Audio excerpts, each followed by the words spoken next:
Can I ask you a question? Are you ready to forgive Tucker Carlson? He has been a staunch supporter, mostly of President Trump over the last 4 years.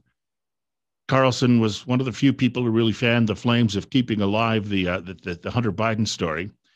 He's been very adept at digging up election fraud across the country. But a number of people who support the president were angry because Carlson got into a snit last week with Sidney Powell. Now she's been let go because apparently some of what she was doing was kooky. So now that you've already shot the messenger, what are you going to do next? I keep hearing people out there who think that the mainstream media is in the tank for Democrats. Of course it is. It's been nothing but a propaganda wing of the DNC for the last few decades. On the other hand, when Fox News bills itself as fair and balanced, the left jumps up and down and says that's not true. But when Fox and Friends and some of the other programs they have during the rest of the day, and think about Neil Cavuto and think about the evening shows as well with people like Tucker, when they actually are fair and balanced, we jump up and down because they're not promoting everything the president does and 100% behind him. That's not the job of journalists or really anyone in media. We're not supposed to be cheerleaders. Fox, by the way, for all the criticism of the fact that Fox called Arizona for Joe Biden on election night, okay, and what did that change? Arizona went to Biden.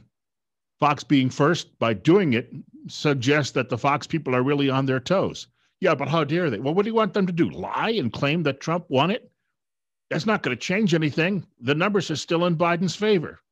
What the heck is wrong with people out there who do these things?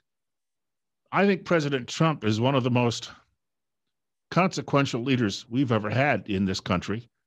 In my lifetime, he's one of the true greatest presidents, the other being Ronald Reagan. I read this morning where Mr. Trump, behind the scenes, is preparing to run in 2024. I think if he did, he'd easily get the nomination. And I think that after 4 years of a second Jimmy Carter term, the American people will go back to Mr. Trump. But this notion that everyone has to be a total sycophant or a toady, and that you have to denounce Fox News because it's not always cheerleading for the president, well, that wouldn't be fair and balanced now, would it? I'm at that point with a lot of people where I start to wonder, when you've gone around and killed off all of your allies, who are you going to have left?